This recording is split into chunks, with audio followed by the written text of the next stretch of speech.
Desert Oracle Radio, the voice of the desert. This is a story about when I was a young newspaper reporter.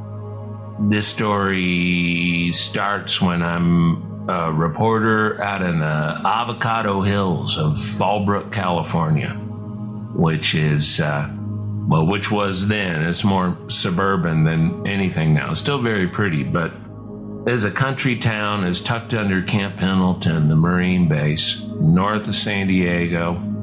It's in the Santa Margarita Mountains as part of the Pacific Coast Ranges. You know, they run from the Yukon to the Sierra Madre. That whole coast is one chain of mountains. Fallbrook, even now, I was there not long ago, but in the 80s, 90s especially, it felt a long ways, from anywhere. It was like 25 minutes through farms and chaparral and whatever past the Mission, the San Luis Rey River from Oceanside. So I worked at this daily newspaper, and I could make it from Fallbrook to Oceanside in 15 minutes late at night when the road was empty, because you had to go type your story in at the paper. We had this ancient newspaper computer system that we called Mother. And everybody called it Mother, sometimes with reverence, sometimes like in agony as you see your text just disappearing. It's like, ah! And sometimes as part of the popular 2-word phrase, it starts with Mother. And I'd race back and type my stories. I covered the planning division meetings. I covered the Avocado Festival, the Farm Bureau. We had the White Aryan Resistance out there, too. We had Tom Metzger, who had War, the White Aryan Resistance. He lived there, riling up the skinheads. I'd go interview him sometimes because he was always in the news. He got beat up on Geraldo Rivera's show. Like it was a talk show, and the skinheads start fighting and banging chairs on each other's heads. You said Geraldo. I was like, you got to be more specific. There was a lot of that on there. Well, Geraldo had a talk show in like the 80s. Like Jerry Springer picked up that whole thing, but I think Geraldo and Phil Donahue were doing it first. Kind of the OGs, yeah. Yeah, and it was just like a talk show. They'd have a bunch of yahoos in the audience, and they'd bring these people out and just basically egg them on to start fighting. Tom Metzger was this clown, and he got shut down by Southern Poverty Law Center. They kind of sued him out of business because these skinheads up in Portland, Oregon, killed this guy. And they did and the Southern Poverty Law Center did a civil case, murder encouragement or something. So there was some news out there, but it was also the sticks. Meanwhile, back in Oceanside, which is this sleazy Marine Corps town, they got a waste disposal mafia. They got fights in the streets, hookers everywhere, drug dens. It was just a great news town. But there was a little quiet neighborhood kind of outside the main part of the town. And there was this cute little girl named Leticia Hernandez. And she was playing outside in her parents' very tiny fence front yard in this neighborhood of little stucco houses. And her mother and I believe her grandmother were both about 6 feet away. The front door's open, the windows are open. Friends and relatives lived on either side. There's lots of grandmas on front porches. This was the old working class Mexican neighborhood of Oceanside. And Leticia Hernandez, she's 7 years old. She just disappears. She's there 1 minute. She's playing with her dolls right outside the front door. A little garden-sized thing with flower beds and a mailbox and a fence and a little walkway to the door. And she vanished. And we did not have a lot of those stories in those days. So the whole town is covered in flyers with her first grade school picture. She's got her braided ponytail over her shoulder, smiling, and is cutest little girl. And all the police reporters were on the story, And it's a big deal. It makes the LA news. It makes the big TV news shows. We were about 90 minutes south of Los Angeles. Like in the Tom Waits song, Diamonds on my windshield. You know, he says like, Oceanside, it ends the ride. San Clemente coming up, you know. So all these front page stories, all the flyers and the searches, they add up to nothing. The girl is gone. So after it calms down a little bit, Art Bell, the late night radio host, who was out of Las Vegas at the time, is a Clear Coast to Channel. Coast. Yeah. I don't remember if it had become Coast to Coast yet as the title. Yeah. He had some different titles, but he was on late night and he's doing this thing. You know, this is end of 1989, beginning of 1990. And it's a Clear Channel in the West. So you pick it up at night everywhere. Everybody, if you had your radio on, you listen to Art Bell. And he's got a psychic on the line, a guy named Johny Monti. And I want to read you a couple lines from this United Press International wire story I dug up. This is from April 3rd, 1981, a decade earlier. Dateline, Quincy, Massachusetts. A self-employed house painter who claims to have psychic powers predicted on a taped radio show on March 4 that President Ronald Reagan would be shot sometime toward the end of March, but would survive. Psychic Johny Monti, 30, of Quincy, told the Brockton Enterprise that on March 3, he had a premonition about the president, which he wrote down. Monti announced it on a telephone hookup with a New Hampshire radio station the next day. The prediction was confirmed by the station, WKBR of Manchester, New Hampshire. This is what he wrote. There is sadness around President Reagan. I feel he will be shot in the left side of his body after a speech in Washington. I feel it will happen by the end of March, but the president will live. So he read it the next night on WKBR, which featured him on a 2-hour talk show hosted by Rudy Nelson. In confirming that Monti made the prediction on his 6 to 8 p.m. talk show March 4, Nelson said, quote, "We consider him our resident psychic. The phones go bananas when he's on." Monti gives his predictions from his Quincy apartment by telephone. So Reagan was shot on March 30th and survived after being shot on his left side and the chest.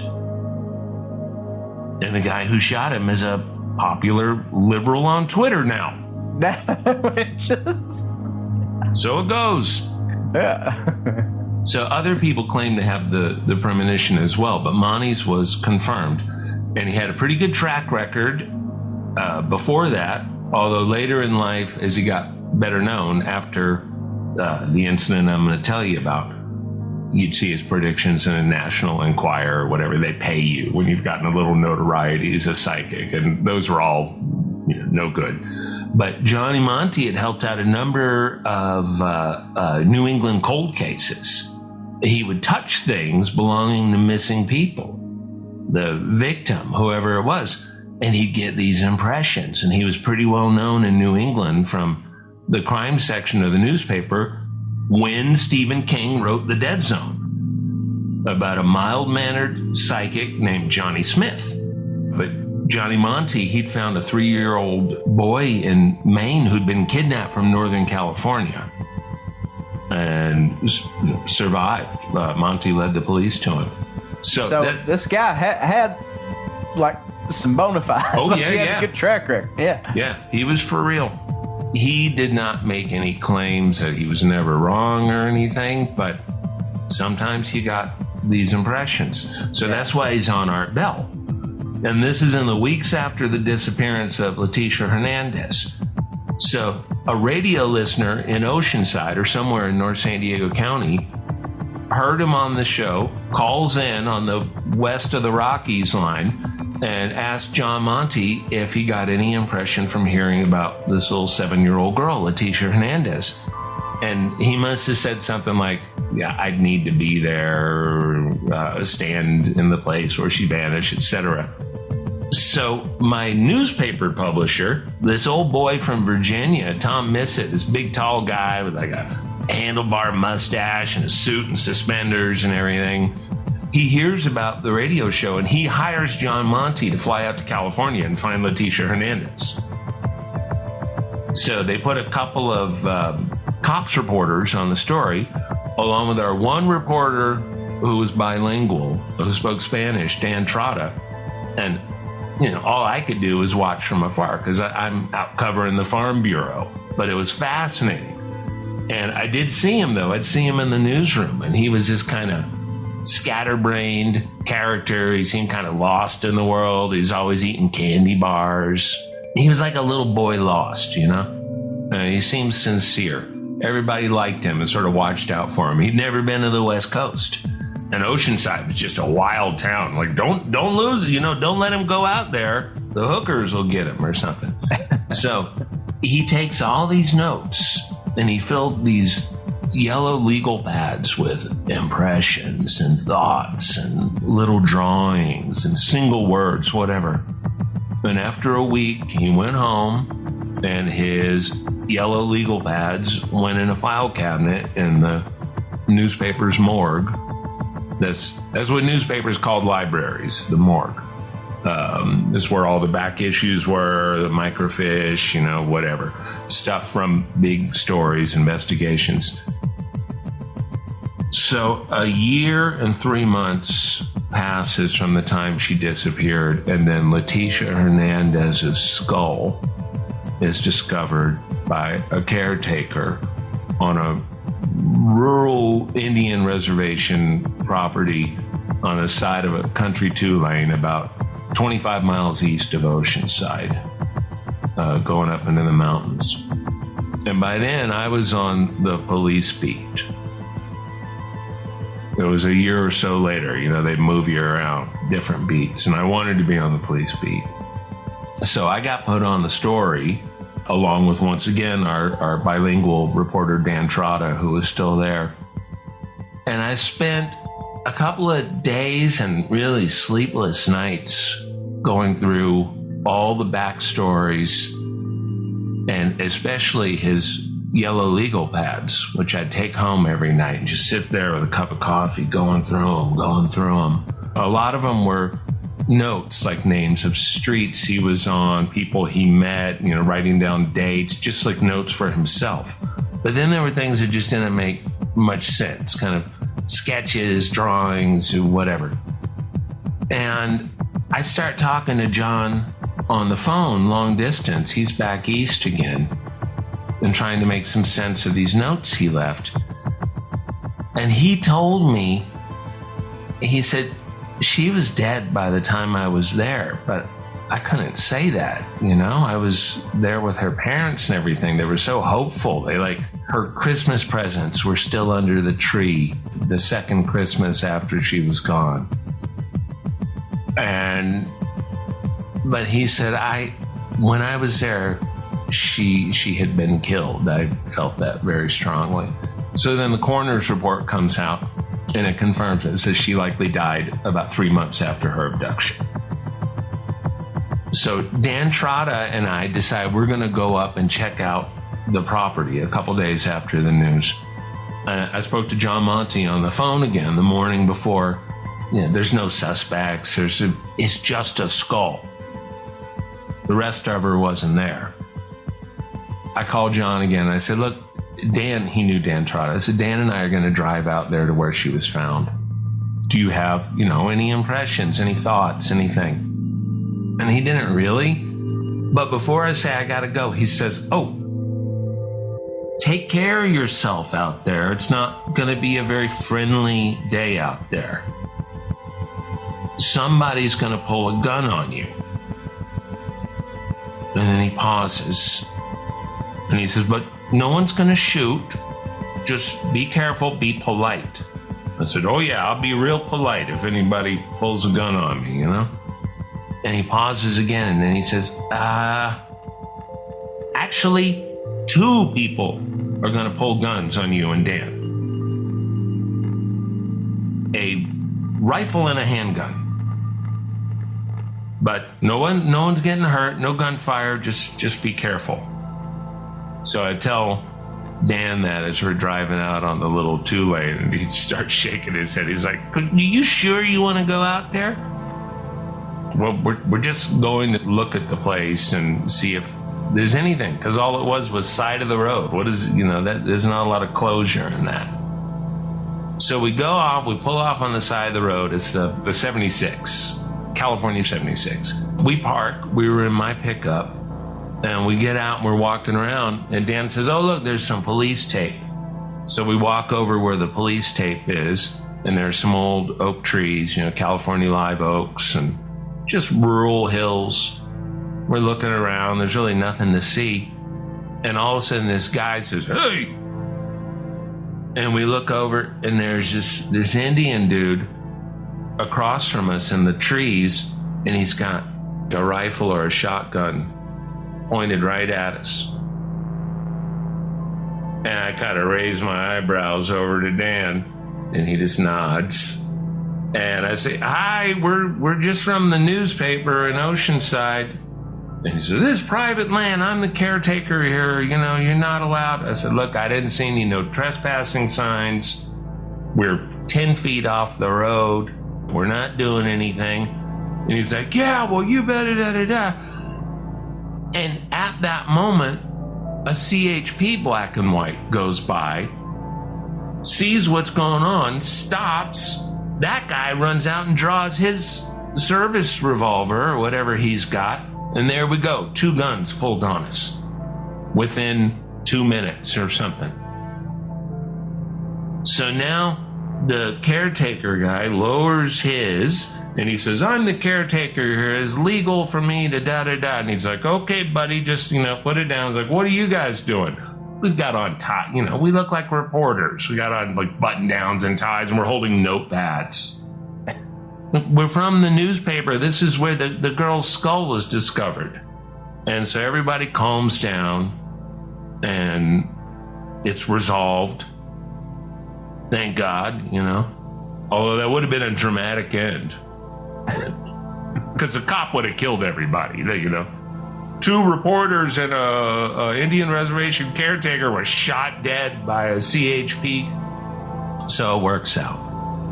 Then we drive back. And as we drive back and we see the little green sign on the side of the road that says "Leaving the Indian Reservation," this is just bad vibes all around. Everything feels haunted here. In fact, over the years to come, there would be 4 or 5 bodies or parts of bodies of abducted girls and women that were found within about 100, 200 feet of there, thrown off the road into the woods right there. Another one came up about 10 years later. And I remember that one because they referenced Leticia Hernandez from 1991, beginning of 1991, in that story in the San Diego paper. So I get back to the newsroom, and I go through those legal pads again. And I notice something I missed before.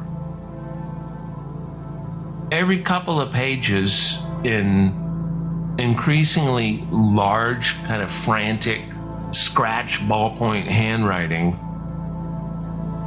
John had written the name Paula, Paula, like Paula, underlined or circled or whatever. The skull of Leticia Hernandez was found on the Paula Indian Reservation, Pala, 25 miles east of Oceanside. It had been dumped there, the detective said, fairly recently before it was found. John Monti knew this a year before it happened and where it happened, but he did not know what it meant. He wasn't from around there. He had no idea there was a small rural Indian reservation with that same name with different spelling. So we all missed it, and we couldn't have done anything about it anyway because it had not happened yet. And that's the end of the sad story of Leticia Hernandez.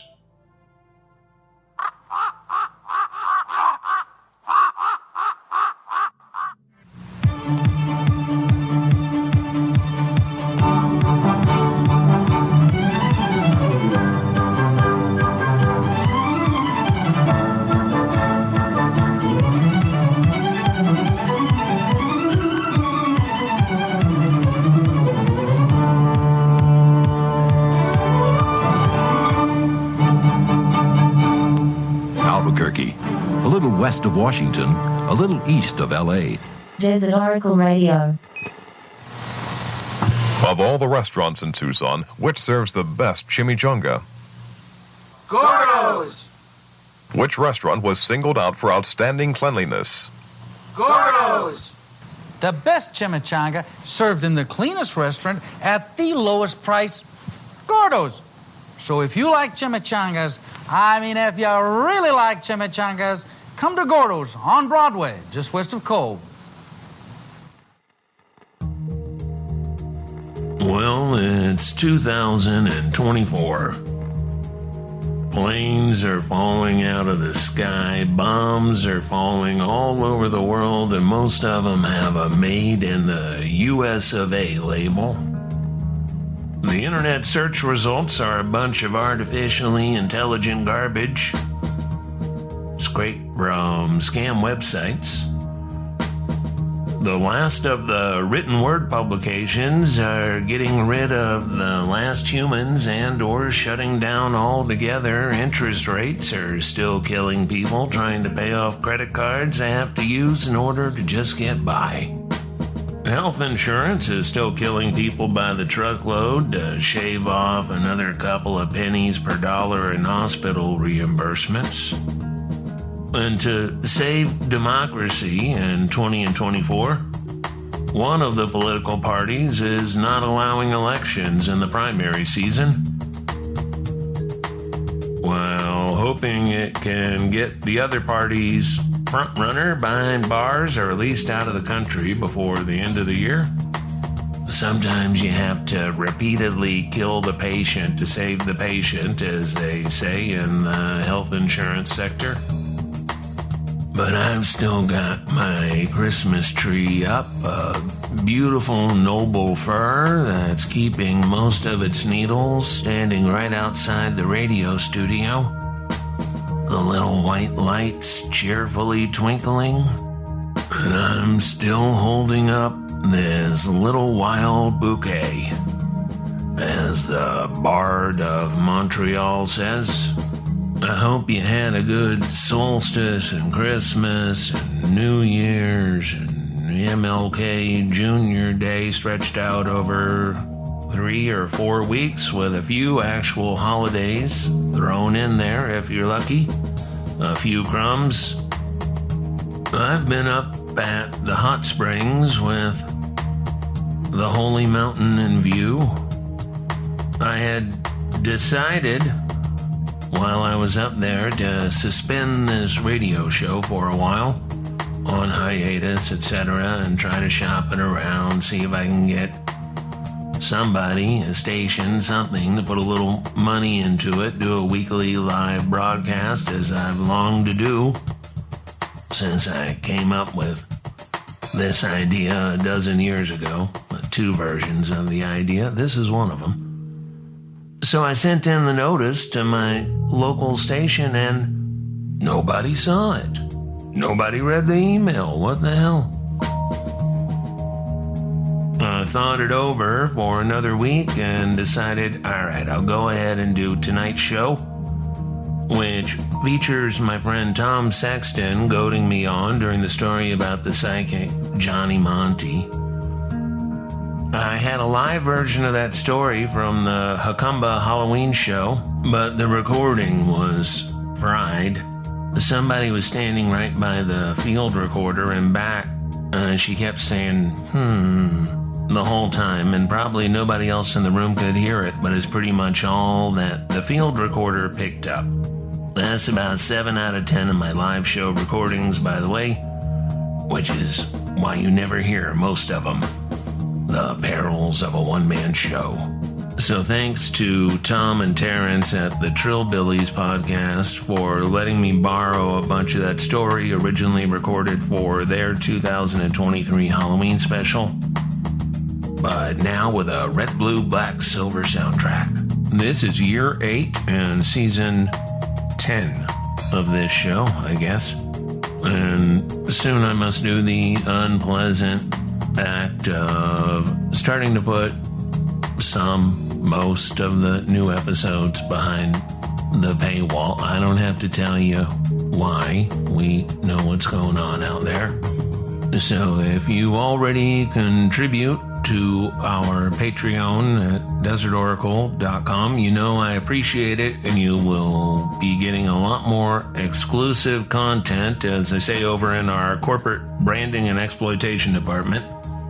And I'm going to be doing more stories like I did tonight. That's a subject near and dear to my heart because it has been the entirety of my working life these past 40 years. Next time I go on the road on tour, I'll be doing a show called... What is it called? I don't know if I'm set on the title yet, but it's a storytelling show, a one-man show, as they say, about all the weird and ridiculous adventures I've had as a working writer, journalist, reporter, editor, all over the world, war all the time, often of my own making, including the 10 years of doing Desert Oracle and all kinds of strange excursions with stranger people. A cast of characters that includes Sarah Palin, Hunter Thompson, the Papa John's guy, Hulk Hogan, Lorne Michaels, Edward Abbey, Herb Cain, Sarah K. Smith, Jim Newell, Matt Welch, Bob Shear, Will Hurst, Anna Merlin, Mojo Nixon, Country Dick Montana, Nick Denton, Corey Sika, Alex Perrine, Fran Leibowitz. Characters in the stories, I mean. They won't be on stage. You'll be hearing some of those stories on the podcast over the coming months as I type them up and mixed in with the Desert Oracle material. It's all Desert Oracle material. The Typing Life. I think that's what the show was called. Desert Oracle Radio presents The Typing Life with Ken Layne. That's what it says here on the playbill cover. This is the best thing that's happened to typing since electricity. The IBM Selectric typewriter. So that's a rare editor's note on this radio show. Thanks to Red, Blue, Black, Silver. Thanks to you for listening. And good night from the voice of the desert.